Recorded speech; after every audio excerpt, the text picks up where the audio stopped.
analista y comentarista política en diversos medios de comunicación. Yo la leo todos los miércoles en Excelsior.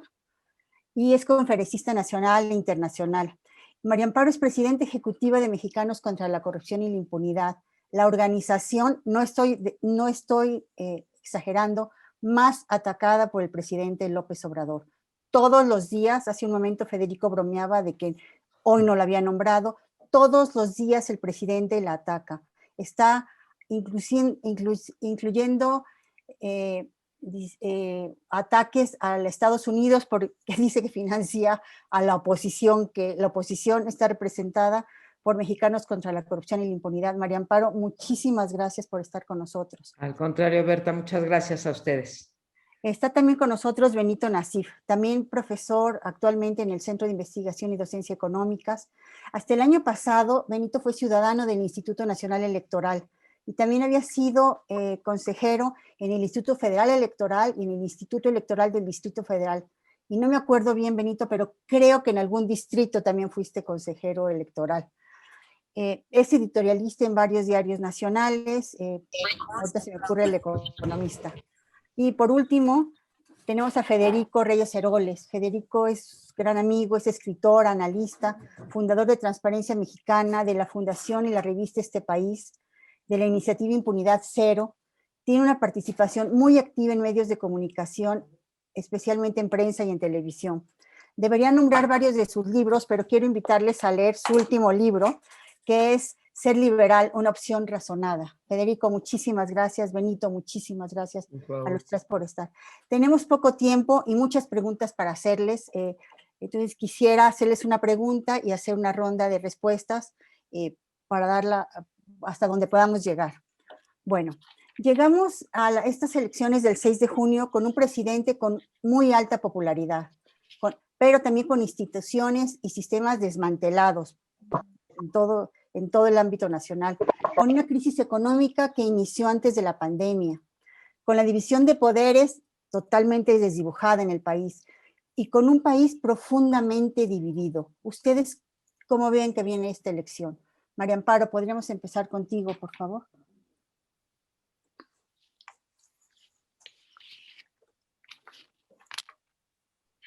María Amparo, tu micrófono está en mute. Ya listo. En efecto, llegamos con un presidente muy popular, pero no inusualmente popular. Tendemos a ser de memoria corta, pero Felipe Calderón llegó incluso con una popularidad mayor a la que está llegando a su tercer año de gobierno el presidente López Obrador. Y esta popularidad no siempre, a pesar de lo que dicen hoy las encuestas, no siempre se traduce en votos. Hay una cuestión, es muy popular como persona, pero está muy mal evaluado como gobernante. Tampoco quiere decir que la mala evaluación como gobernante se traduzca en un mal desempeño electoral. Tenemos ahora sí que de todo en la historia de México, un Carlos Salinas que llegó pues con acusaciones de fraude y aún mal contados los votos, tuvo el 50% y en sus intermedias pues fue el último presidente, Carlos Salinas, que lejos de perder la intermedia, ganó muchísimos votos en su intermedia y se relegitimó a través del desempeño, digamos. Entonces, bueno, más allá de las encuestas en las que no es que no crea, pero creo que tienen, como nos dicen los propios encuestadores, pues tienen no solamente un margen de error alto, sino que no siendo distritales no reflejan necesariamente la realidad. Va a depender pues de la participación, va a depender de cómo decidan votar todos aquellos que son indecisos. 1 de 4 mexicanos decide en los últimos 5 días o incluso el día de la urna. Entonces, no sabemos cómo se va a comportar el electorado. Las encuestas dicen que tendrá la mayoría y que arañará junto con la coalición la mayoría calificada para poder modificar la Constitución. Y esto, pues a pesar del mal desempeño al que te referías, Berta, está reprobado el presidente López Obrador prácticamente en todas las áreas de política pública. Más preocupante es lo que está ocurriendo, pues para decirlo grosso modo, con el proceso democrático en México. Sí, como escribieron en su libro nuevo Lorenzo Córdoba y Ernesto Núñez, la democracia no se construye en un día, pues no te voy a decir que se destruye en un día, pero se destruye mucho más rápido de lo que tarda uno en construir. Y sí, no solamente llegamos con una división de poderes muy desdibujada, sino también con el resto de los contrapesos que habíamos venido construyendo, como son los órganos autónomos, como son una sociedad civil más participativa, como son un empresariado al que vimos surgir, por ejemplo, en los años 70 con Echeverría, pues con movimientos sociales y muy desdibujados, y que se ha encargado el presidente López Obrador de, por 4 vías, de debilitarlos o incluso de revelar muy claramente su intención de desaparecerlos. Una es la vía legal a través de cambios en facultades o traspaso de facultades o disminución de facultades. La otra es el estrangulamiento financiero. La tercera sería la captura, y la cuarta es esto que hablábamos hace un momento antes de entrar al panel, que es el rasparle la reputación a las organizaciones y a sus integrantes, como ha hecho con el INE o con el INAI. Así que llegamos con un presidente fuerte, pero con un gobierno, creo yo, muy débil, en donde se presenta no solamente esta extrema concentración y centralización del poder, sino en un desmantelamiento, diría yo, del sector público en términos de las capacidades humanas, las capacidades técnicas, el expertise de los funcionarios públicos. Yo ahorita estoy trabajando en un proyecto sobre eso que incluye, entre otros, el sector salud, Hacienda, la Secretaría de Relaciones Exteriores y alguno más, pero lo podemos ver muy claro en el Congreso. En el Congreso, en esta legislatura que está por terminar, el grado de escolaridad bajó 3 años. No es poca cosa, ¿eh?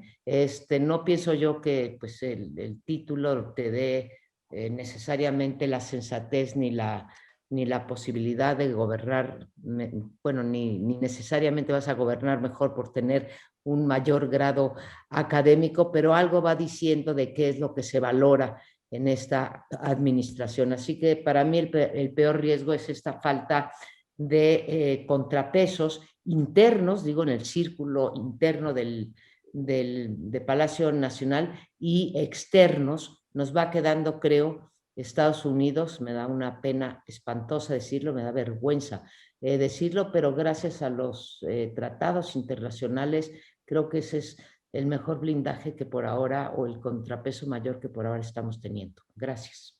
No, mil gracias a ti. Benito, ¿tú qué opinas? Primero que nada, muchas gracias, Berta. Me siento muy honrado de compartir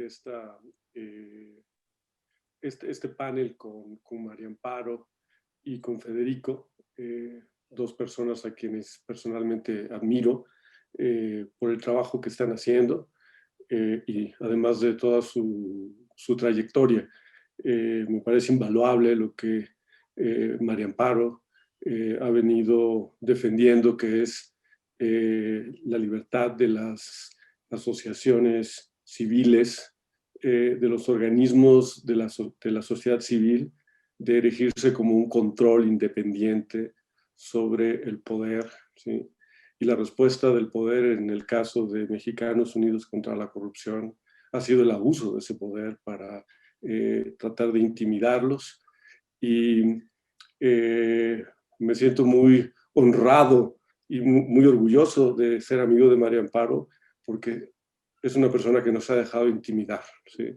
Y que ha respondido puntualmente las falsedades y las mentiras que se han divulgado desde Palacio Nacional para desacreditar el trabajo tan valioso que ella encabeza, porque sé que es una institución y es un equipo muy valioso de investigadores. Lo que distingue a este presidente de la República de los anteriores no es su popularidad, ¿sí? Lo ha dicho María Amparo y creo que hay que dejarlo muy claro, no está de más enfatizarlo. Otros presidentes han llegado como Felipe Calderón o como Vicente Fox en el pasado, han llegado a las elecciones intermedias, las de medio tiempo, las legislativas, con niveles de popularidad aún más elevados. Lo que distingue a este gobierno y a este presidente en particular es el grado de concentración de poder, ¿sí? Que ha conseguido en sus manos, ¿sí? En la figura del presidente de la República, como no habíamos visto hace mucho tiempo. No desde luego durante el periodo posterior a la transición a la democracia, ¿sí? El grado de concentración del poder en la presidencia de la República que hemos visto hoy en día, quizás tendríamos que remontarnos al periodo del presidente Carlos Salinas de Gortari para encontrar algo parecido. Entonces, ¿cómo se ha conseguido? No solo es el resultado de la elección, donde ciertamente el presidente López Obrador llegó con un mandato y con el apoyo del 53%, también eso habría que remontarnos muchos años atrás para encontrar un porcentaje semejante, sino además por una serie de acuerdos, negociaciones, presiones que han tenido lugar en el Congreso, que hoy en día le han permitido al partido del presidente no solo tener la mayoría absoluta en la Cámara de Diputados, cuando solo obtuvo 191 diputados, ahora tiene más de 250, ¿sí? Sino además ir extendiendo la influencia de este bloque, que es el que apoya al presidente de la República, al grado de que tiene asegurada la mayoría calificada en la Cámara. Es una mayoría que te permite muchas cosas, entre ellas modificar la Constitución. En el Senado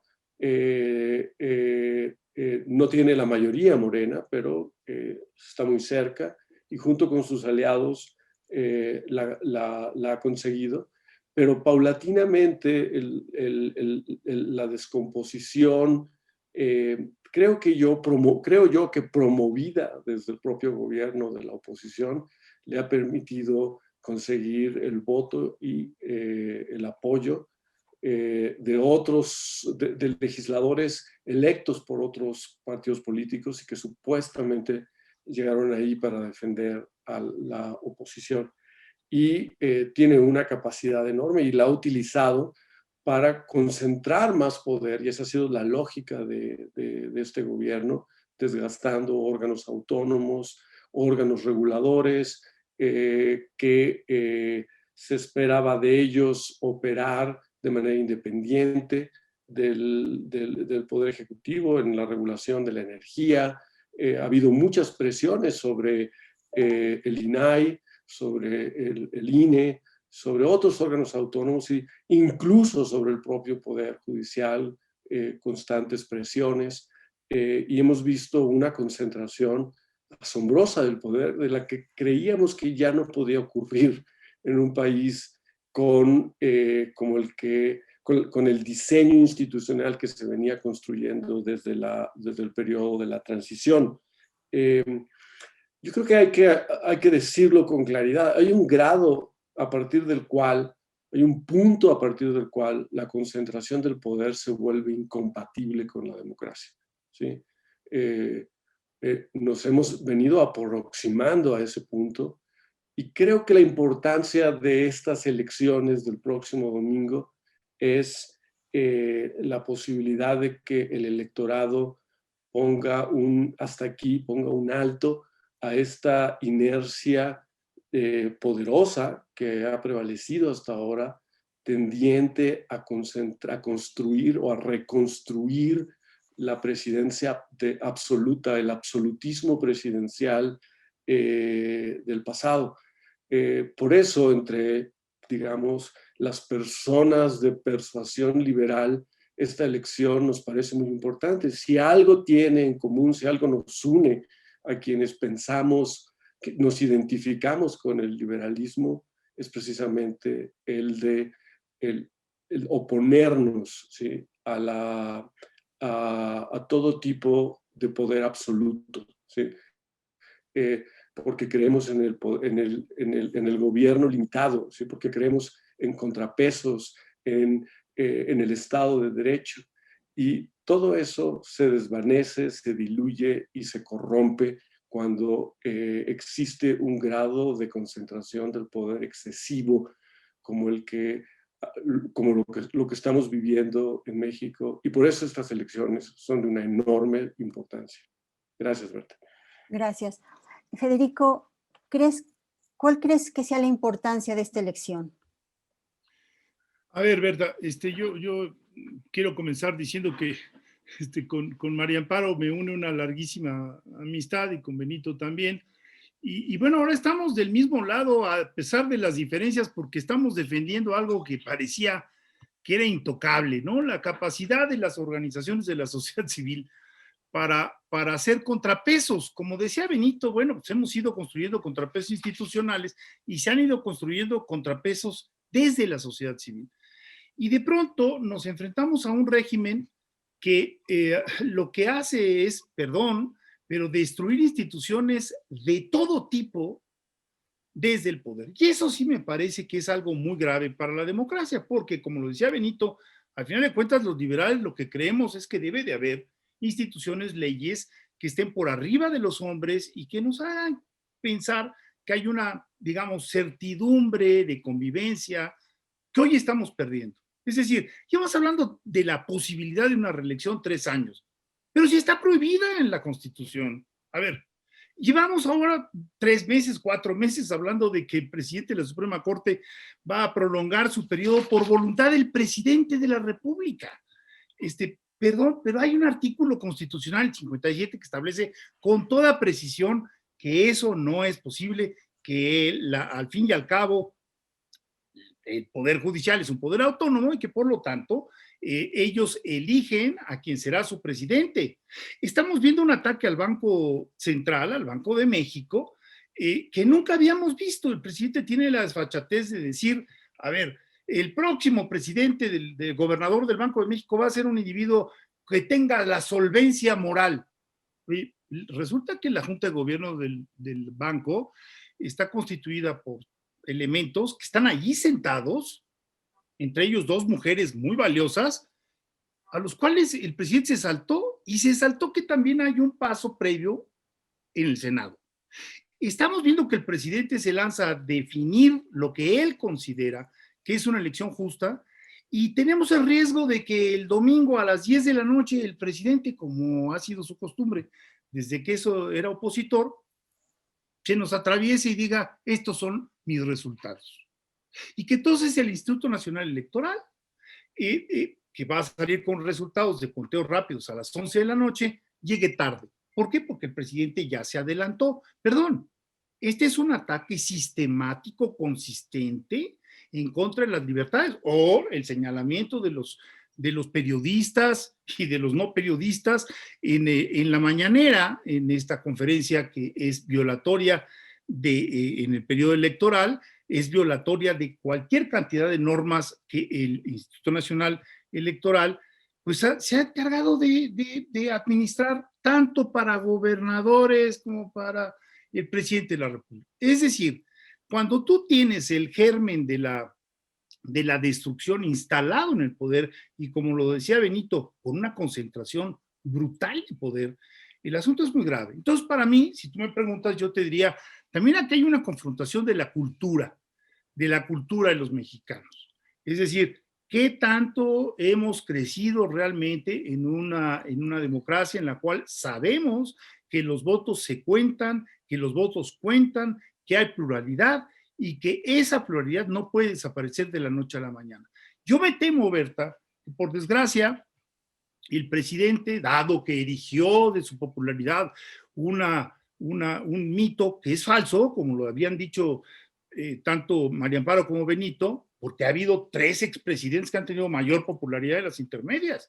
O sea, eso no arrastra, y ya ocurrió en las elecciones de Coahuila y de Hidalgo, en donde pues, eso no jaló, no arrastró al voto local. A ver, ¿qué va a pasar cuando se amanezca? Y lo más probable es que hayan perdido pues 6 o 7 gubernaturas.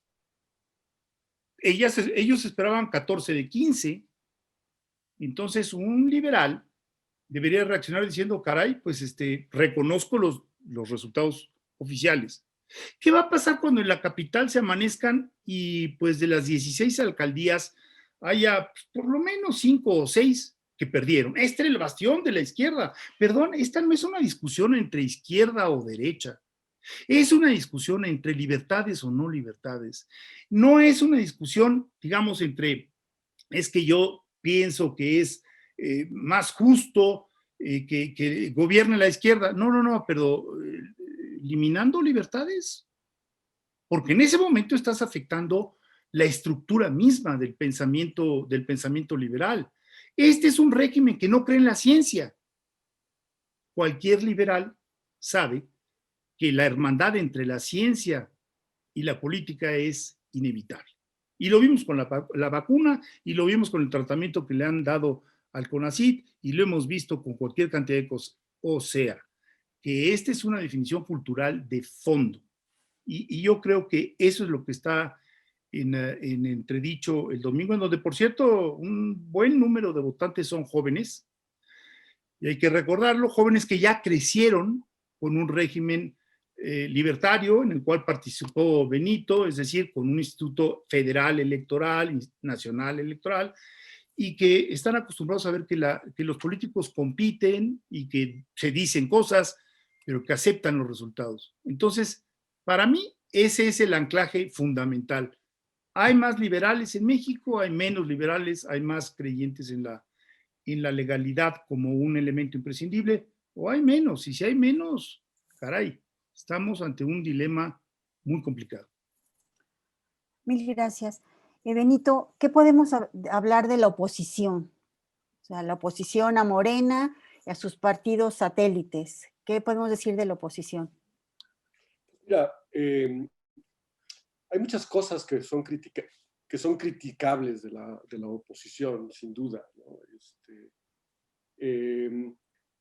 Pero en todo sistema democrático necesitamos una oposición que esté preparada para contender y competir por el poder, una oposición que haga contrapesos, ¿sí?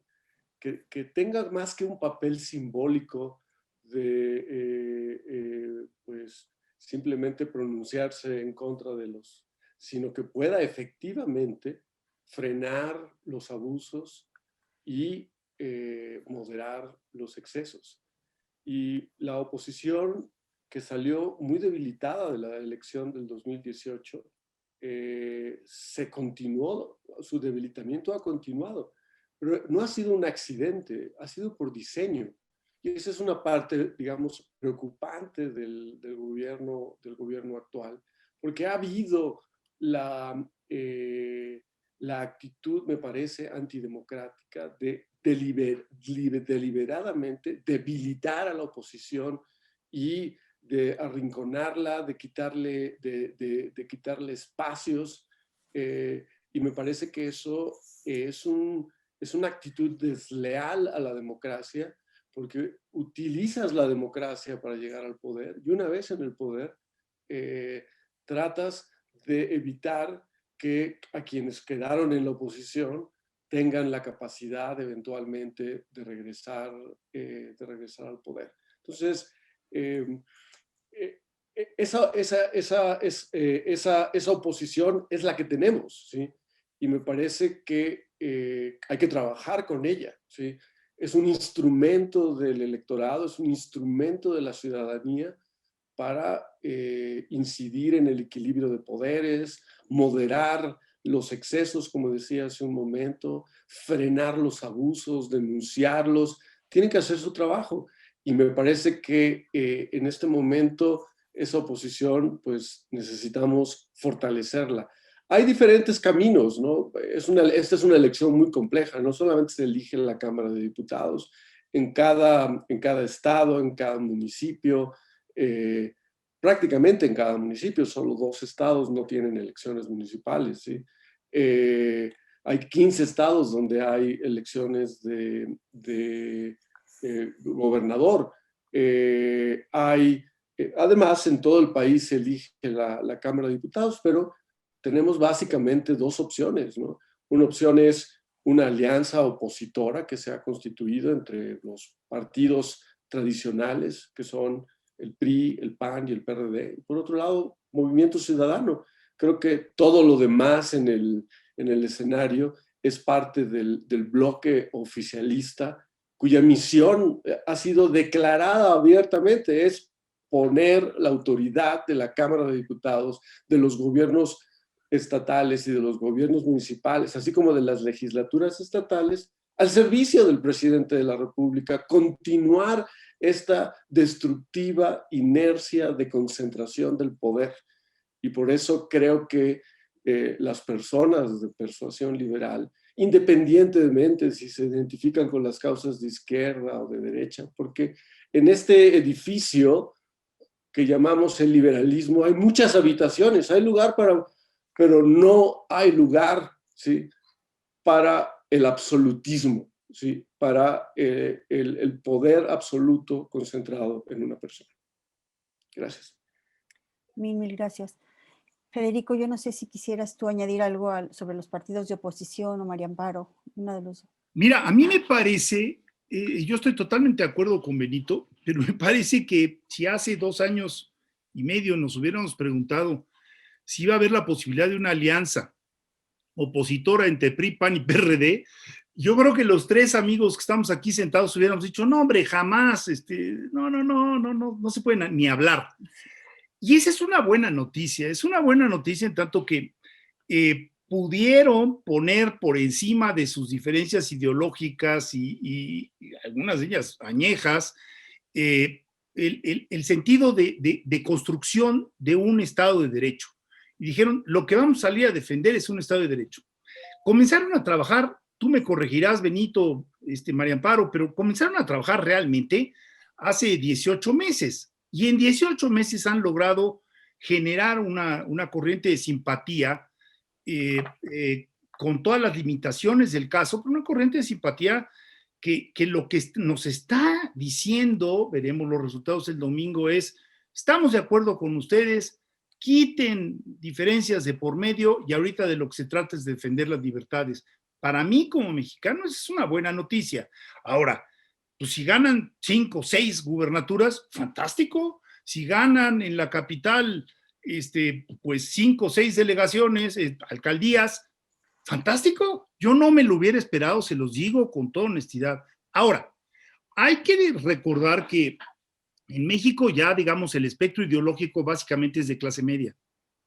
Y algo que ocurrió en el 18 que a todos nos sacudió, por lo menos a los que seguimos esas cifras, es que de pronto la clase media con esta sintonía que tiene de ser de centro, como que desapareció. Y entonces, bueno, un país donde ve uno tiendas grandes tiendas en todas partes, en todas las ciudades, de pronto pareció que no existía, porque aquí era, o eres antigobierno y eres fifí y rico, o eres de izquierda.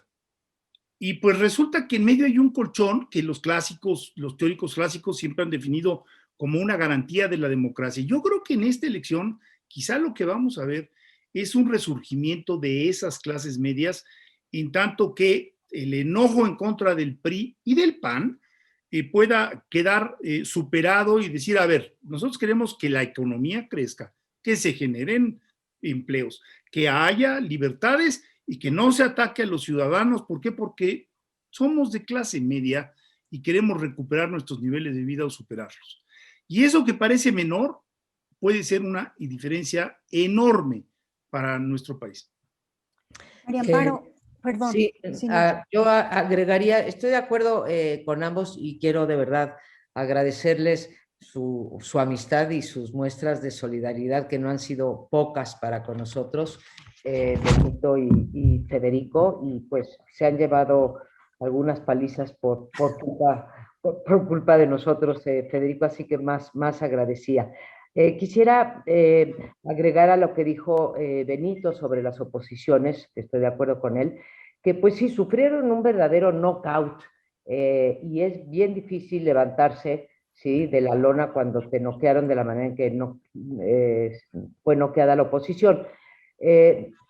Cuando uno hace las críticas que está haciendo al gobierno de Andrés Manuel López Obrador, no es que esté defendiendo todo lo que ocurría antes. Antes estábamos llenos de corrupción, antes había impunidad. Bueno, quién mejor que Federico para haberlo documentado. Había un crecimiento económico muy mediocre, y bueno, ya sí me podría seguir. Creo que la crítica que más merecen las oposiciones que tenemos, y son las que tenemos, como decía Benito, es que no han hecho la reflexión necesaria de qué llevó a este knockout tan contundente como sufrieron en el 2012, y que no se encargaron en estos 2 años y medio, quizás sea mucho pedirles, en crear nuevos liderazgos. No los veo básicamente a la misma gente en los puestos de liderazgo. Pero también hay que decir que se enfrentaron con un gobierno como no se enfrentó la oposición cuando ganó Fox, pues también con bastante fuerza, no con el 53%, ganó con el 46%, o con el 43%, ¿verdad, Benito? Sí, creo que con el 43% ganó. Pero a ver, este gobierno, en primer lugar, ha extorsionado a los diputados y senadores. Claro, me pueden decir ustedes que si tenían una larga cola que les pisaran, pues, en fin, la tenían, ¿sí? Y se están exponiendo, pero verdaderamente han sufrido la extorsión y han sufrido la ignorancia, o sea, los ignoran absolutamente como si no existiera. Yo no conozco un sexenio, un trienio, en donde el presidente se haya reunido solamente una vez durante todo el trienio con la oposición y 40 minutos. Eso fue lo que duró la reunión. Y tercero, pues viven en un régimen, en un sistema, en una administración, en un sexenio en el que el presidente López Obrador piensa que porque sacó 53% de la votación, tiene un cheque en blanco para hacer lo que quiera. La oposición no ha sido tomada en cuenta en las negociaciones parlamentarias, como cuando antes Peña Nieto, para no irnos tan lejos, tenía la mayoría necesaria para pasar el presupuesto con su aliado el Verde, y de todas maneras tomaba el ejercicio de la negociación y de la conciliación de intereses distintos para tomar las decisiones y hacer las iniciativas de reforma. Bueno, eso, la política como el arte de la negociación simplemente ha desaparecido del escenario político mexicano. López Obrador no negocia con nadie.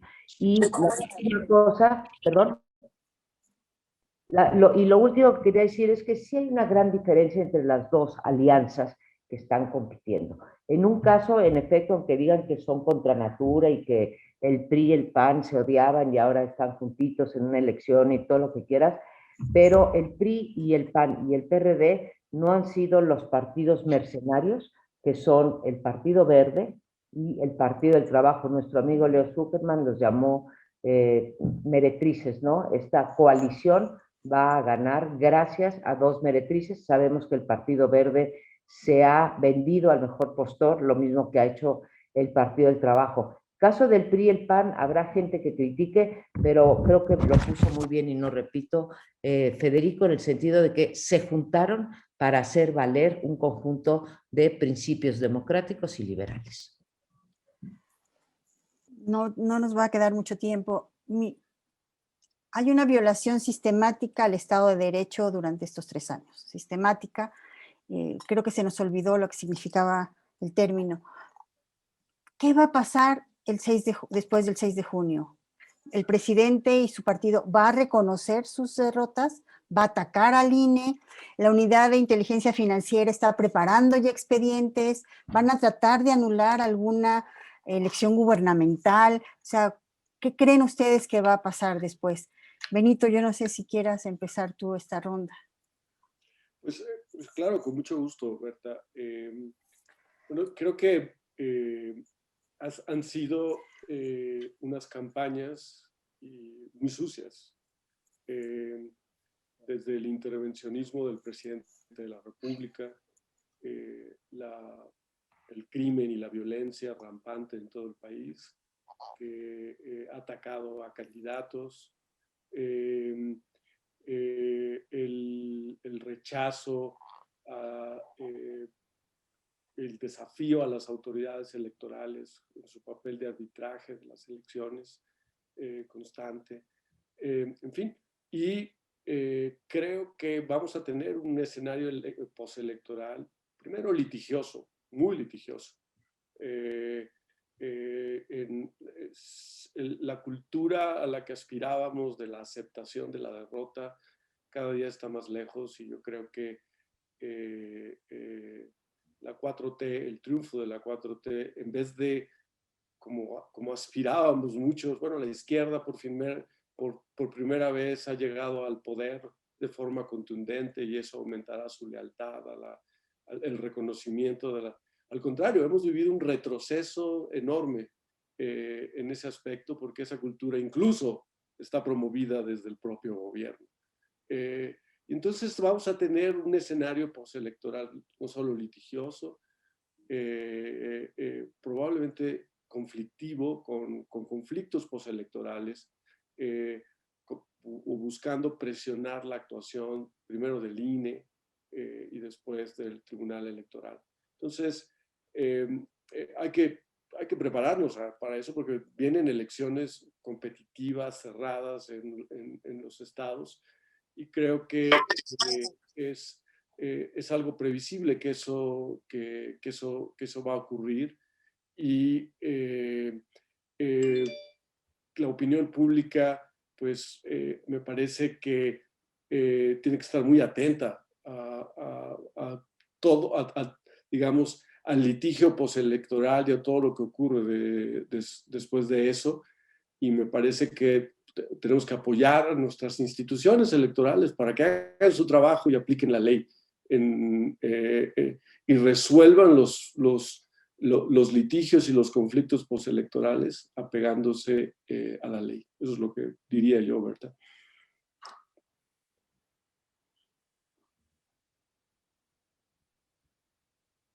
Perdón, Federico.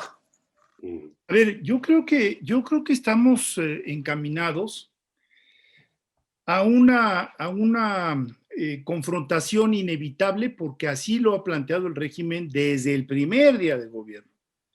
Y esta confrontación tiene que ver con ¿qué? Tiene que ver con la idea de una nación en donde se van integrando, por supuesto, segmentos que tienen muchas diferencias, pero que llegan a un pacto. Y en el pensamiento liberal, la idea del pacto original es central. Si no crees en el pacto, entonces, perdón, pero no eres un liberal. Si tú crees que tus motivos de justicia, en este caso, pueden ser capaces de justificar lo que está por arriba del pacto, pues entonces vamos por mal camino. Sin embargo, a pesar de todo el ataque, yo diría que está habiendo una reacción. Por ejemplo, hace 3 meses todos dábamos por perdido al Tribunal Electoral del Poder Judicial de la Federación. Y resulta que de pronto 6 de los 7 magistrados levantaron la manita y dijeron: no vamos, presidente, o nos convocas como debe ser o no vamos a tus resoluciones. Y ese simple hecho cambió el panorama electoral. El presidente ha sometido al INE a una presión que nunca habíamos visto. Perdón, panistas y priistas, con todas sus diferencias, habían sido mucho más respetuosos, por no decir simplemente respetuosos, porque esto no merece matices, del Instituto Nacional Electoral. Y gracias a que tenemos consejeros muy sólidos como el propio presidente del INE, Lorenzo Córdoba, que ha resistido embates hasta personales y que de pronto pues estamos a unas cuantas horas del proceso electoral y pues resulta que la credibilidad del INE está por arriba de la del presidente de la República. Entonces el INE está echando piedras para arriba. El presidente está echando piedras para arriba. ¿Por qué? Porque esa institución será por la credencial del elector, será por lo que ustedes quieran, pero tiene una de las credibilidades más altas de todas las instituciones del país. Y después de esta confrontación, yo creo que va a incrementarse. El INE siempre ha tenido ciclos. Antes de las elecciones está en su peor momento, porque la gente duda, va a haber fraude, qué barbaridad. El otro día circulaba un videíto donde una chica aparecía diciendo, se borra la tinta de la pluma que nos da el INE, ¿no? Y después de las elecciones la gente dice, oye, no, sí funcionó. Recordemos que en México ese día se levantan entre 1.200.000, 1.500.000, Benito tendrá mucho más precisa la cifra, de ciudadanos que son los que tienen que ir a instalar la casilla, a poner todo el andamiaje necesario para que la gente se sienta segura de ir a votar. Y esto ha funcionado así desde hace 25, 30 años. Entonces, ahí hay una cultura cívica de la cual hablamos muy poco. Esta no es una confrontación nada más del presidente con el INE, es una confrontación del presidente con la ciudadanía que ha hecho posible la alternancia en todos los niveles. Y ahorita traemos 70 y tantos % de alternancia en todos los niveles. Entonces, ¿cómo es posible que ahora echemos para abajo eso? Eso no va a ocurrir. Y ahora, el triunfo de darse como lo están planteando, pues va a ser un triunfo, como dice Héctor Aguilar, creo que hoy en la mañana o ayer, pues es un triunfo que apesta, ¿no? Porque ellos se van a llevar una buena porción de la votación, lo cual es un triunfo que no van a reconocer, pero para llegar a la mayoría, ya sea la mayoría calificada o la otra, que la calificada la veo muy difícil, pues van a necesitar de aliarse con las meretrices de Leo. Y eso, moral, éticamente hablando, yo creo que los exhibe como unos oportunistas, nada de que la referencia moral es Morena, eso se acabó, o sea, estamos viendo algo terrible, lo que vimos en Guerrero, de esta cuestión de linaje, ¿no? De yo te paso a mi hija, después de que fue acusado este señor de cualquier cantidad de violaciones a la ley de ultrajamientos a las mujeres, vamos a ponerlo en términos muy precisos. Y después estamos viendo en la Suprema Corte de Justicia una pequeña rebelión. ¿Por qué? Porque no se ha publicado la ley de reforma al Poder Judicial. Y en esa ley viene el artículo 13, transitorio, que le alarga su periodo al presidente de la Suprema Corte. Entonces, ¿y por qué no se ha publicado si tenían tanta prisa? Bueno, porque hay conflictos, y conflictos muy entendibles, porque así como se saltó a la Junta de Gobierno del Banco de México y saltó al Senado, pues está saltando que el mecanismo de decisión de quién es el presidente de la Suprema Corte es la propia Suprema Corte, el Pleno. Entonces, hay ahí, digamos, en los últimos 3, 4 meses algunas señales que yo considero muy alentadoras. Voy. Preguntabas tú sobre la derrota, pues qué es o cómo se mide. Pues creo que en este caso se mide desde las expectativas que Andrés Manuel López Obrador tenía. Es nuestro parámetro porque pues en realidad debería de estar muy contento porque todas las encuestas le dan un porcentaje de votación para Cámara de Diputados mayor al que obtuvo en esa pues victoria gloriosa para él en el 2018 con el 53%, pero entonces nada más tuvo 37% Morena en diputados. Y hoy le están dando, pues las encuestas que le da menos, le da 40% para Morena solito, ¿no? Entonces debería estar muy contento y creo que sí nos deberíamos de preguntar aquí, nosotros, los que estamos en este foro, ¿por qué está tan enojado? Y se me ocurren 2 cosas. Uno, porque tienen como sabemos todos que tienen, aunque yo no tengo acceso a ellas, tienen encuestas en Palacio Nacional distritales de los 300 distritos en donde pues no les va tan bien como lo que dicen las encuestadoras a nivel nacional, que no miden distrito por distrito y entonces están oyendo pasos en la azotea. Esa es una. Y la otra, pues sería que está muy enojado porque en efecto, como decía Federico, hasta hace muy poco tiempo pensábamos que se iba a llevar pues 11 o 12 de las 15 gubernaturas, ¿no? Entonces, esa parte para mí es una incógnita. Y la otra, y con esto, bueno, con dos cositas cierro, es uno, me enoja o me da impotencia, me da coraje la impotencia de que permitamos la ilegalidad que se está permitiendo en este país. Desde su participación en la campaña, yo no quiero imaginar que esto lo hubiera hecho cualquier presidente antes que él. Esta cuestión que acaba de sacar el INE, que bueno, pues es el presidente que más ha intervenido, se le cuentan más de 40 intervenciones en la época, en la temporada de veda, y esto pues ha pasado sin castigo alguno, sin consecuencia real. La verdad es que sin consecuencia real, más allá de que sale en el periódico en primera plana que ha violado la ley electoral, pero pues no le pasa nada, mucho hablar de que no tiene fuero el presidente y de que es un ciudadano común, pero no, pues a un ciudadano común, vaya, a nosotros nos castigan, ¿sí? Que es que porque estamos recibiendo fondos del extranjero y eso está prohibido y hacemos participación política, y a él no se le castiga por estar participando en campaña. Yo no sé si Morena tendría los porcentajes de votación que muestran o de preferencia que muestran las encuestas si Andrés Manuel López Obrador no hubiese intervenido en estas elecciones de la manera tan grosera, abierta e ilegal.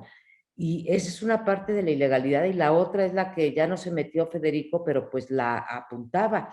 La cantidad, tenemos 26 acciones y controversias constitucionales que nos están diciendo que el gobierno de López Obrador está absolutamente cuestionado, no voy a decir que es ilegal, pero absolutamente cuestionados. Las leyes fundamentales de su cambio de la cuarta transformación están todas y ninguna no ha pasado por una controversia o una acción de constitucionalidad. Y la otra cuestión que no hemos tocado, también es falta de tiempo, es que si me preguntaran cuál es el peor pecado, más incluso que la concentración del poder, Benito, más que pues cómo ha afectado nuestros derechos ciudadanos, derechos fundamentales, es la militarización que se ha operado en el país. El haber metido al ejército en la política me parece un error que vamos a pagar caro en un futuro relativamente cercano. No se tenía que haber movido esa pieza, no la movió Fox con la primera alternancia, brincamos, teníamos temor, pero brincamos esa cosa de que si el ejército tenía que optar por el partido, el gobierno o el Estado, ¿sí? Pasó. De terciopelo fue esa transición con respecto al ejército. Ahora no va a ser así porque al ejército lo han metido en la política y hasta donde sé, hoy es un tema de discusión que ante una violación a la Constitución, ¿con quién tendría que estar el ejército? Con la Constitución o con el presidente o con el jefe de las Fuerzas Armadas. Muy peligroso. Eso en Caminos de la Libertad es un punto que creo que no debemos dejar de tocar. No solo eso, María Amparo, también les está dando dinero, obras, dinero, o sea, obras, en fin. Bueno, nos quedan unos minutos, ya no quisiera nada más cerrar con algunas palabras de todos ustedes. Federico, no sé si quisieras tú cerrar. Bueno, muy rápidamente felicito que exista este espacio, como lo he hecho desde hace ya algunos años. Creo que tenemos que reivindicar la palabra liberal, o sea, porque pareciera que en las últimas décadas la han manoseado mucho y no es tan complicado. Creo que, lo decía Benito, este es un edificio en donde cabemos muchos, con distintos acomodos, con distintas percepciones sobre algunos asuntos, pero lo que no podemos poner en duda es que las democracias o son liberales o no son democracias. O sea, la idea de que hay democracias iliberales, pues es la cancelación misma de la democracia. O hay libertades plenas, nos podemos expresar y nos respetamos y respetamos la ley, o eso no es democracia. Llamémoslo como quieran, pero eso no es democracia. Es que felicidades y qué gusto estar con mis colegas. Muchas gracias. María Amparo, Pues ¿quisieras igual tú que cerrar? Federico, por una democracia con adjetivos, para volver a traer aquel artículo clásico, sí, es una democracia liberal, si le queremos poner otras cosas, con conciencia social y que pues ataque las desigualdades enormes que hay en este país, inadmisibles, pero finalmente una democracia liberal, porque sin esta parte liberal, los derechos, el derecho de estar aquí en este foro desaparecería. Incluso un derecho tan elemental como es este de expresarnos libremente aquí en Caminos para la Libertad, y un llamado a todos nuestros allegados a votar en el próximo domingo. Ojalá haya una participación muy nutrida, porque también es responsabilidad de todos nosotros que haya pesos y contrapesos en este país. Muchas gracias. Benito. Tu micrófono. Don Berta, bueno, pues este domingo los mexicanos y mexicanas tenemos una cita en las urnas, ¿sí? Vamos a elegir, dependiendo del estado donde vivas, o donde estés registrado como votante, diferentes cosas, pero todos vamos a votar para renovar la Cámara de Diputados. La Cámara de Diputados está diseñada en nuestra Constitución para ser un contrapeso a la autoridad del del presidente de la República, que detenta el poder ejecutivo. Y es un trabajo bien importante que lo hace, que está diseñado que lo haga para proteger libertades. Y creo que estas elecciones es una oportunidad de reactivar ese contrapeso y ponerlo nuevamente al servicio de la protección de las libertades políticas. Y la mejor manera de proteger las libertades es ejerciéndolas. Y este domingo es una oportunidad de oro valiosísima para que a través del ejercicio de las libertades las protejamos. No se protegen solas, requiere de ciudadanos activos, vigilantes y celosos de sus libertades, si no, la democracia no sobrevive. Gracias, Berta. Muchas gracias. Muchas gracias a Federico Reyes Heroles, María Amparo Casar, Benito Nasif. Muchas gracias a los que nos acompañaron. En unos días más estará, yo creo que mañana mismo estará lista el video en Facebook. Yo les hago llegar la liga para que podamos tenerla, y les agradezco nuevamente a todos por su compañía. Mil gracias. Al contrario, muchas gracias a ti, a los quienes nos acompañan, y Federico, y un abrazo, Federico y Benito.